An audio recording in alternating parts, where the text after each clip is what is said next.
just love it when your weekend gets just a little bit less busy than you thought it was going to be? I know it means I'm gonna have to run an errand next weekend instead, but because of reasons I couldn't run one this morning, and that means I get to film this video before I thought I would, and that's very exciting for me.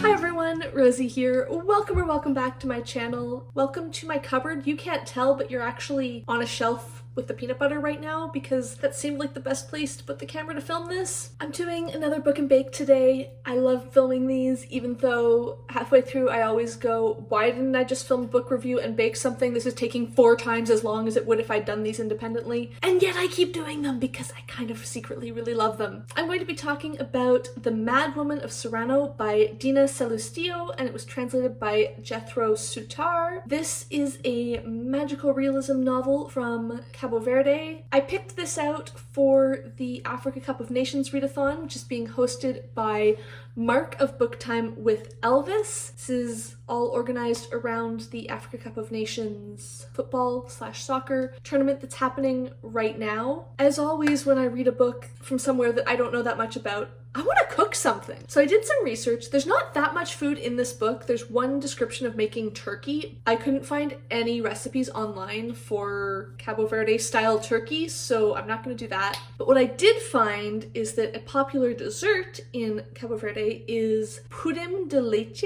and I'm sure any Portuguese speakers are going to be cringing right now. But from what I understand, it's basically flan but Portuguese instead of Spanish. That sounds really cool. I'm really excited to try making it. Right now I'm making a caramel, which is why I keep glancing nervously to the side in case it's doing something that it shouldn't. It's a dry caramel, which I've never made before, so it's just sugar in a pan. I've only ever done them with water before, and even that has had mixed success. While I do that, I'm going to tell you about this book. At its core, The Madwoman of Serrano is a story about people and about family. It's really hard to describe anything that happens in this book without telling you everything that happens in this book, so I'm gonna do my best, but this might be a bit of a weird description. Essentially, there's this secluded village in the mountains in a remote part of Cabo Verde called Serrano, and it seems to be not only remote physically, but also a bit detached from the rest of the country and the rest of the world. Things don't seem to happen in quite the same way in Serrano. People don't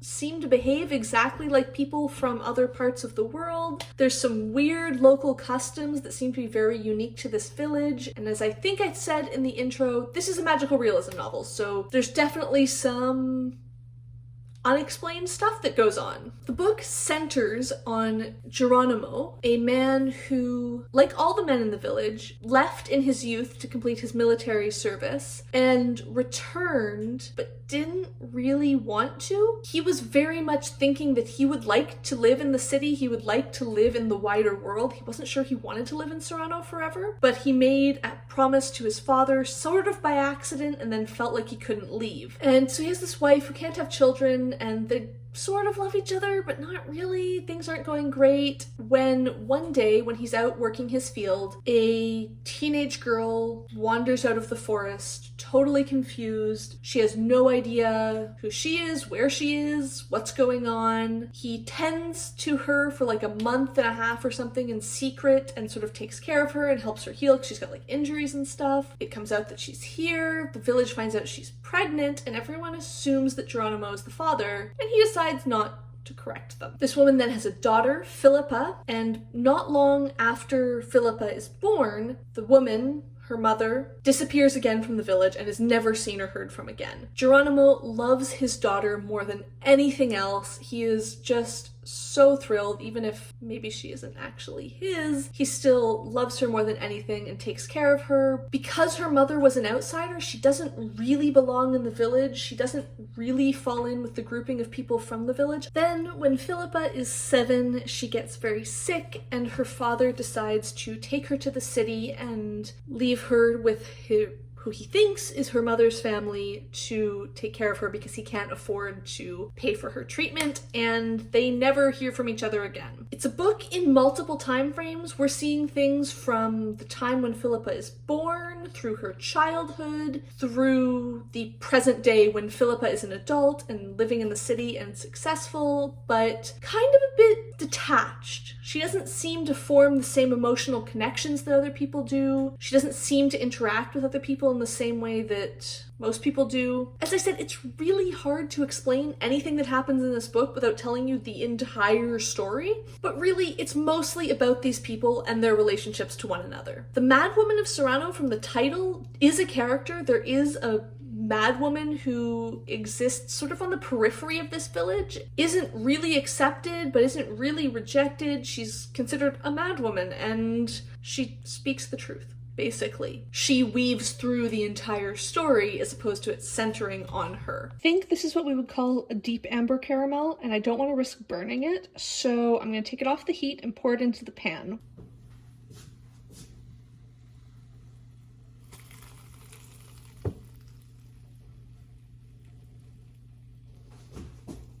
I may have actually left the caramel just a minute too long because I forgot that it keeps cooking once you lift it off and it goes dark very quickly. But I'm gonna keep going. We're gonna keep trying. We'll see how this turns out. I need to let that harden for a little while, so I will do that. And once it is cooled, I will be back to make the Pudim de Leite part, the creamy base that goes under the caramel. All right, I apologize for any background noise. I need to boil a kettle so that once I have made the milk and egg mixture, the custard, I guess. This is a custard, right? I can put it in a water bath. It says to do it in a blender. I don't have like a jug blender, so I'm gonna use an immersion blender. Basically, it's coconut milk, sweetened condensed milk, and eggs, pretty much. Helpfully, of course, sweetened condensed milk in Canada is sold in a different size can than wherever this recipe was written. So I'm gonna use 1 1/3 cans. I thought that was easier than trying to adjust. If I sound like I'm rambling about the recipe, well,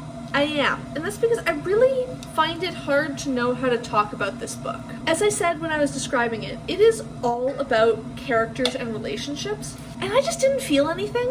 I didn't dislike these characters. I didn't dislike this story. It wasn't bad. I just didn't connect at all. I didn't feel any sort of emotional response to anything. It didn't make me feel anything. It didn't even really make me think about anything that much, other than just, okay, this is what's happening to these people, which is fine. That's maybe just me and how I'm interacting with this book. I don't know, it's hard to review a book that's all about characters and people when you don't really have anything to say about the characters or people. And maybe that's partly the translation, maybe that's partly that the language was lost in translation, maybe it's just that it's a style of storytelling that I'm unfamiliar with and that it's not for me, and that's okay. I want to be clear that I'm not saying it was bad. I don't think it was bad. I think I just didn't really get anything out of it. It also jumps around so much, like the storytelling, the who we're seeing,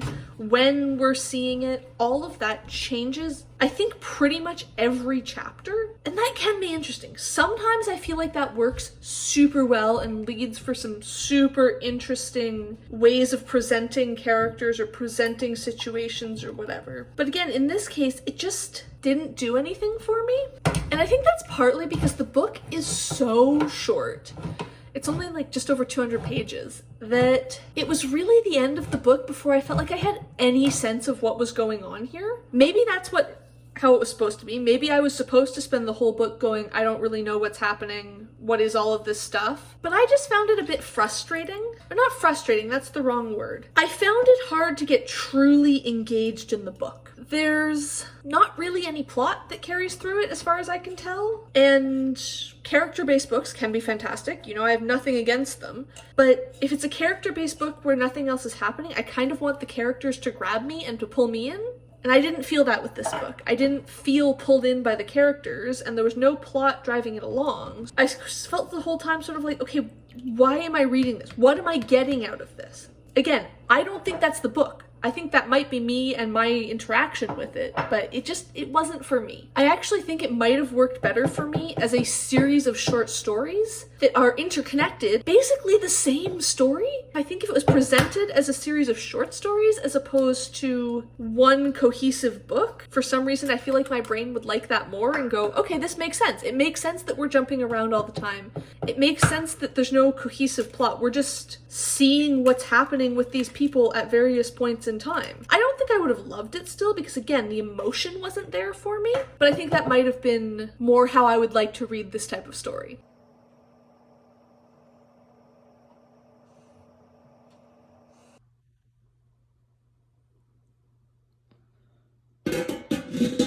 The pudim is going to be in the oven for quite a while. It takes like an hour to bake. So I got it in just in time because I need to go out in an hour and 10 minutes. Fingers crossed that that bakes in time. I have one last thought that I want to close out though, because this recipe was surprisingly straightforward, so there wasn't that many things for me to do while I talk to you guys. And that is the magical realism elements in this book. Usually, I'm a fan of magical realism. I have enjoyed it in the past. It's something I want to read more of. It's something that, as I said, in general, I really like it. I liked some of the magical realism in this. When we were in the village of Serrano and there was weird stuff happening, I loved that. That made total sense to me because it added this feeling of otherness. It heightened that sense that something is different about this village and we're not totally sure what, we're not totally sure why, and what's going on here. Having those magical realism elements there made total sense to me. But then some things happened in the big city. I don't know if it's ever actually named or if it's just the city that were kind of confusing to me. I wasn't sure if this is A, magical realism, B, a plot hole, or C, something that I just don't understand the connection here.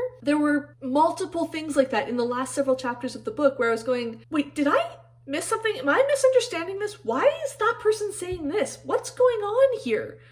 Why would they be doing that? Can't they just follow through here? And I'm really not sure if that was my not reading closely enough and missing things that would have explained, or if that was just, it didn't make sense, or if it was some sort of magical realism element. Like I said, kind of confusing. Overall, this was a good but not great book for me. I didn't hate it, I didn't dislike it, I didn't want to DNF it at all, but it also just didn't really do anything. That seems to be the sum of my review because that's what I have to say. It was interesting, but wasn't quite there for me. Strangely enough, even though I feel that way, I think it would be really interesting to reread this book. I feel like it's the sort of book that if you reread it knowing what happens, you might appreciate certain elements more. All right, it is almost the end of the weekend. It's late on Sunday now. This had to chill in the fridge for 4 hours to overnight before you could eat it. So by the time it was done chilling yesterday, it was very late at night. I don't know. I guess I got busy today and I've just now got it out. But I am amazed. I am in awe. I'm going to take a moment to just enjoy this. I did not expect it to look so perfect when I turned it out. This is such a great win right now. But now I'm going to see if it tastes good.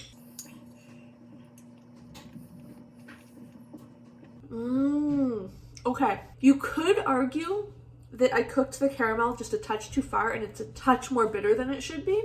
But right now, the bitter caramel with the creamy, milky custard, and it's all chilled, exactly what I wanted. Sort of unfortunate that the Madwoman of Serrano didn't end up being exactly what I wanted literarily, but I do think it's going to be a book that I think about going forward and that I think back on and that I remember and I go, wait, is this like that? I don't know. Does this add to my view of this book? This is getting rambly. I want to eat my pudding. Let me know down below. Have any of you read The Madwoman of Serrano? If you have, please tell me your thoughts in the comments. This is a book that, because I don't know how I feel about it, I want to know how you feel about it. And if you haven't, does it sound like something you would pick up? And as always, if you like this video, please leave me a like down below. If you would like to see more of my videos, please hit subscribe, and thank you for watching.